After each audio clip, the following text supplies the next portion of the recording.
Hello friend, welcome to my channel. नमस्कार। आज के इस वीडियो में आपको बताने वाली हूँ कि सेकंड ऑर्डर ऑफ रिएक्शन क्या है। ठीक है, तो सेकंड ऑर्डर ऑफ रिएक्शन आपको 12th में आपको first order of reaction, zero order of reaction या हाफ ऑर्डर ऑफ रिएक्शन बताया गया होगा, पर सेकंड ऑर्डर ऑफ रिएक्शन नहीं बताया गया। तो ये बीएससी में है सेकेंड ऑर्डर ऑफ रिएक्शन।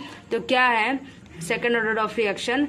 वह रिएक्शन जिसमें रिएक्शन की वेलोसिटी कितनी होती है? 2 होती है। ठीक है, रिएक्शन की जो वेलोसिटी होती है 2 होती है।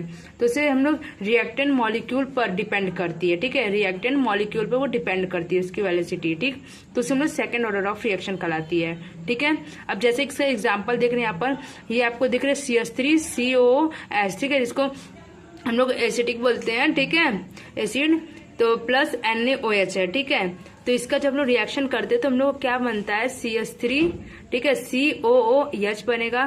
ठीक, प्लस आपका क्या बन जाएगा? आपका C2H5OH बनेगा। ठीक है, आपका ये बनेगा। एंड सेकंड में देख रहे हैं कि यहाँ पर O3 यानी कि ओजोन है, तो यहाँ पर 2 मॉलिक्यूल्स इसका लिया गया है, तो यहाँ पर क्या बन जाएगा? 3O2 बनेगा। ठीक है, तो अब इसका हम लोग को क्या करना होगा? इसका हम लोग को पूरा इसका फार्मूला के साथ इसको पूरा हम लोग को सॉल्व करना है। ठीक है, सेकेंड ऑर्डर ऑफ रिएक्शन क्या है? तो व्हेन रिएक्शन आर लाइक, ठीक है, ये आपका पॉइंट है। ठीक, अब इसके बाद मैंने यहाँ पर लिया है 2 मॉलिक्यूल्स, यहाँ प्रोडक्ट है। ठीक है, क्योंकि सेकंड है तो 2 मॉलिक्यूल्स लेना होगा।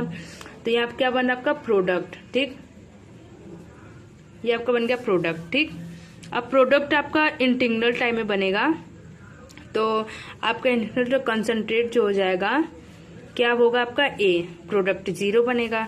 ठीक है, अब रिएक्टेंट टाइम में, ठीक है, रिएक्टेंट टाइम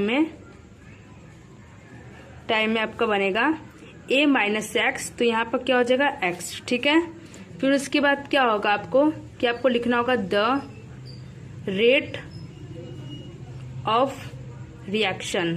ठीक है, द रेट ऑफ रिएक्शन। ठीक है, तो आप देख रहे हैं C=1/K हो गया। ठीक है, अब C का हम लोग को मान हम लोग को समीकरण 1 में रखना होगा। तो क्या करना होगा ना? KT, ठीक है, इक्वल A माइनस ब्रैकेट में क्या है आपका?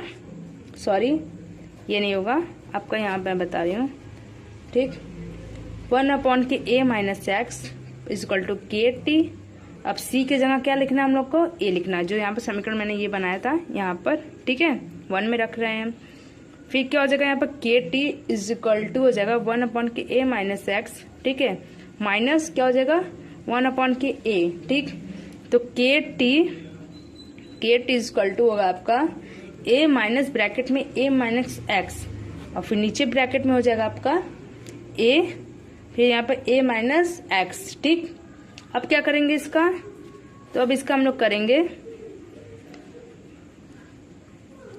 K इक्वल टू 1/KT हो गया। अब यहाँ पर हम लोग को माइनस माइनस प्लस, तो यहाँ पर क्या हो जाएगा? आपका X/K A ब्रैकेट में A माइनस एक्स। ये नीचे का रहेगा, बट ये ऊपर का हो जाएगा, आपका कट हो जाएगा, तो आपका ये होगा। ठीक है, तो ये हो जाएगा आपका सेकेंड ऑर्डर ऑफ रिएक्शन का फॉर्मूला।